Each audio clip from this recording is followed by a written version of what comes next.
All right, this is Jerry the CDL Whisper coming to you live once again. Today we're going to go over the Modernized pre-trip.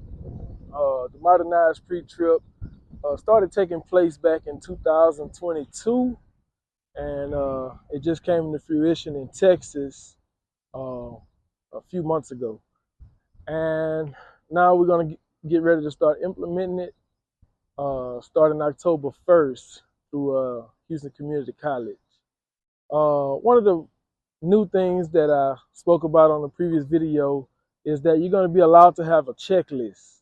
Having your checklist, which is here, you want to make sure you got a clipboard with you and an ink pen so you can go through and check off your checklist.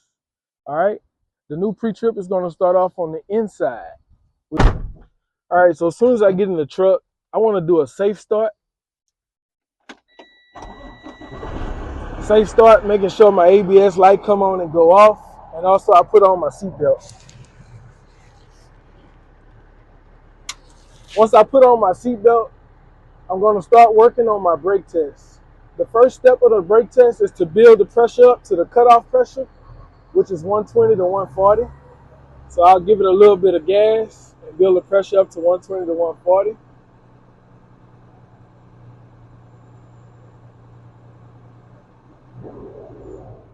All right, once I have that cutoff pressure from 120 to 140, which is the discharge that you just heard, I'm done with the first step.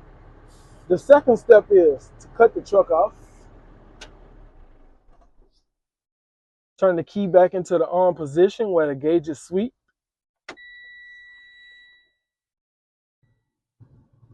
And release both brake valves. With both brake valves released, we want to step on the brake and make sure we don't have any leaks. We should make sure that we don't lose no more than 4 psi in 1 minute. You should time yourself or ask your examiner to time you and tell them when you're starting. Starting now.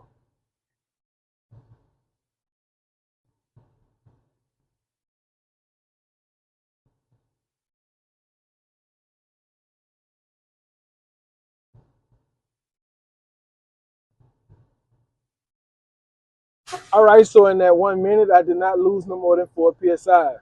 The next thing I want to do is see that I get a light alarm or a warning buzzer. Let me know that my pressure is low, and that should come on before 55 psi.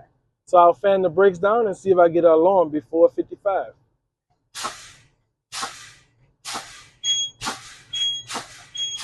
I did. I got an alarm before 55 psi. So the next step is I will continue fanning down, which is the last step, and make sure that both of my brake valves pop out between 20 to 45 psi. Pay close attention to your valves. One of them pop, both of them pop. Both of my valves pop between 20 to 45 psi. Now, with that being said, we'll just start the vehicle again. And while we're waiting on the air pressure to build up, then we'll start with our in-cab. Start with our in-cab. We're going to follow our checklist and make sure that we check off that we did the brake test. All right. Now, I want to go through and do my indicators. Doing my indicators, I'm going to do left signal, right signal, turn on my headlights. I'm going to get my high beam, and then I'll do my four ways. I'll check that off. Then I'll check my emergency equipment, which is under this seat here. I will tell the examiner that my emergency equipment is under the seat. I have a fire extinguisher that's fully charged and properly rated, and I also have 3 reflective triangles that's securely mounted inside of this box under the seat. Also, I have at least 6 spare fuses, and I will check that off. Also, my seatbelt is another part of my emergency equipment, and I will make sure that my seatbelt is securely fastened and it's not cut, torn, or frayed. All right, that falls under the emergency equipment. And then I will check the windshield and the traffic monitoring devices. That would be considered my mirrors or whatever cameras I may have on the vehicle. So I check my windshield. Make sure my windshield is properly mounted and secured. It's not cracked, bent, or broken. It's not missing any rubber seals. and also it's free of any illegal stickers. Then I would check my windshield wipers and washer fluid. I would make sure that my wiper is working and also that the washer fluid is working. All right, and I would check that off. My heater and defrost, I want to make sure that the heater and defrost is working. Turn it to the heat, make sure that the heat is blowing. Then I would turn it to defrost mode and make sure the defrost is working. All right, and the defrost is working. Then I would check my horns. Check my city horn, my air horn, and make sure that it's working properly. All right, and then I'll move on to the last portion of my brake test because my pressure is built up. All right, we're going to be checking our parking brake on the truck, trailer, and the service brakes. The first thing that I would like to check is my parking brake for my trailer. All right, in order to do that, I'm going to release the tractor, put the truck in drive, and tug on it slightly to make sure that the trailer brakes are holding. And they are. Put it back in neutral. Now I'm going to be testing the tractor brake. I'm going to release the trailer brake, put the truck in drive, and make sure that the tractor brakes are holding. All right, so we're going to be checking the left signal. We're going to be checking the right signal. Our headlights are already on, so we'll check the high beams, make sure they're working. Also, the four ways. All right, so after you've had the examiner step out and check all your lights front and back, you check that off on your list.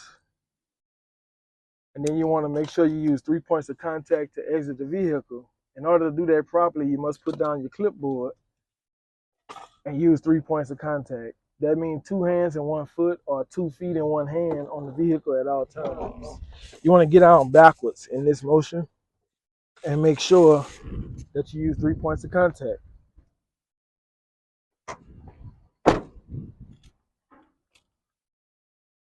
All right, moving around to the front of the vehicle and engine area. First thing I want to check is my lenses.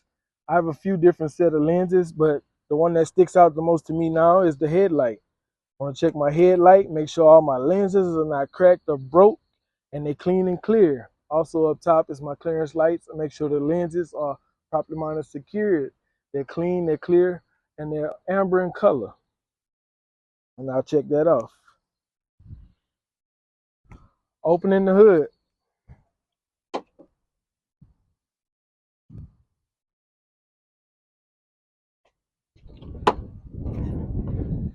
When opening the hood, you want to make sure that you'll put your foot on the bumper and your hand in the gripping part of the hood, and use your legs to push the hood instead of your back. All right. As before, we'll start on the passenger side. We'll want to make sure that we're checking our fluid levels. Fluid levels here. Okay, fluid levels. The first one I'm going to check is my coolant reservoir. Checking my coolant reservoir to make sure that I have the proper level of coolant. It's between the add and full mark with the caps on tight, and it's also not leaking. Then I would check all my lines and hoses to make sure that they're all properly mounted, secured, and none of them are leaking.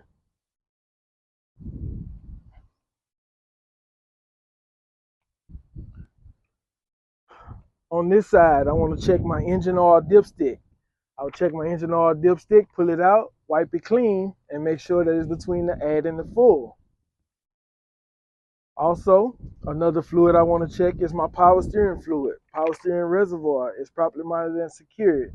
It's not cracked, bent, or broken, and it's also not leaking. It's filled to the proper level with the cap on tight.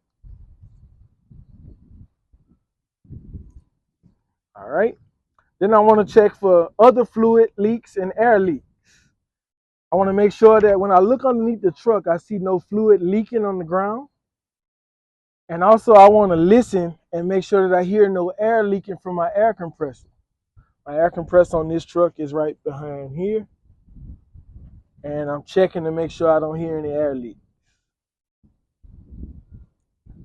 All right, then I will check my steering system. Checking my steering system, I want to check my 3-piece steering linkage.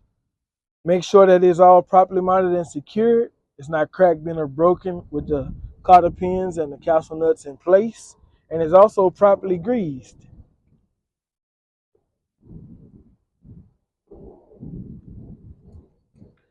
Then I will go to my steering axle, check my tires and rims. I will check my tires, make sure there's no abrasions, bulges, or cuts, and they have at least 4/32 of an inch of tread depth. And I know that these cannot be recapped. Then I will check my rims. I'll make sure my rims are not cracked, bent, or broken with no illegal welds. Then I will check my lug nuts. My lug nuts are all properly mounted and secured. They're not cracked, bent, or broken. None are missing, and they're not loose. They don't show any signs of looseness, such as rust trails. Then I will go in for my spring mounts and shocks. My spring mounts are here. They're properly mounted and secured. They're not cracked, bent, or broken. Also, the leaf springs are properly mounted and secured. They're not shifted. And I will check my shocks to make sure that the shock absorber is properly mounted and secured on the top and the bottom. It's also not leaking. Some of these shocks contain fluid. Then I would check my brake lines and hoses. Also, checking my brake line, which is here, my brake hose, or brake line. And I'm checking that to make sure that it's properly mounted and secured with no leaks. And I'm also looking inside and checking my brake lining and my brake drum and making sure that it's free of any contaminants, such as oil or grease. And then I would move on to the side of my vehicle. Well, let me close the hood first.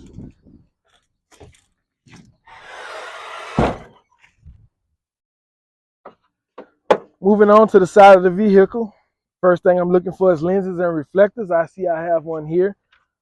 So I will check that lens and reflector, make sure that it's properly mounted and secured, it's clean and clear, and not cracked. My traffic monitoring devices. On this particular truck, I don't have a camera or a sensor, but I will check my mirror, make sure that it's properly mounted and secured, not cracked or broken. My battery box. I also want to check my battery box. I want to make sure that my battery box is properly mounted and secured and properly latched. My fuel tank and def tank. This particular truck does not have a def tank, but I'm going to check my fuel tank, make sure it's properly mounted and secured. The cap is on tight and it's not leaking. Next, I want to check my frame. Checking my frame. The frame of my truck is properly mounted and secured, and it should have no holes in it. Then I will check my coupling devices that makes this vehicle a combination vehicle. I will check my air and electrical connections on the tractor and the trailer to make sure that they're all properly mounted and secured with no abrasions, bulges, or cuts, and they're not leaking. Also, make sure the glad hand seals are in place. Then I will check my fifth wheel skid plate. My fifth wheel skid plate, which is here, is properly mounted and secured and is properly greased. I would also check the locking mechanisms to make sure that the safety lock and the release arm is in the lock position. Then I would check my kingpin, apron, and gap. All right, getting under the truck. I'm gonna check my kingpin to make sure that it's properly mounted and secured. It's not overly worn. That my locking jar is in the lock position around the kingpin, and there's no gap between my apron and my skid plate. And check that off. All right. And I already talked about my locking and safety device. And then I'll come back to the outside. I would always make sure that my fifth wheel has the proper spacing so that I will have, is in the proper position so I have proper spacing between the mud flap and the landing gear. On the trailer, the key thing we're looking for is our reflective tape. We want to make sure that our reflective tape is at least 50% of the trailer. And we also want to make sure that our landing gear is properly mounted and secured. The pads are in good working condition. The crank handle is in the lock position. You want to make sure that the landing gear is fully raised.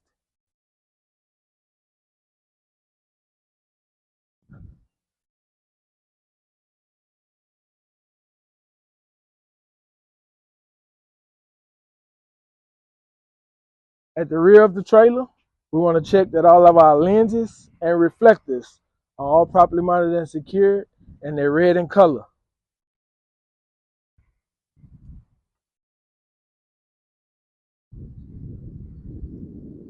All right, so that brings us to the end of our modernized pre-trip, which is a bit easier, I would say, uh, to pre-trip that steering axle and let that stand for all the other axles when you're talking about suspension and brakes and tires and rims. But just as a note, you would always want to check these things independently and make sure that you know that each tire is up to the proper specs for takeoff. Make sure you got good air pressure in your tires, at least 100 psi. Make sure that all the lug nuts are all tight and none are loose. All right.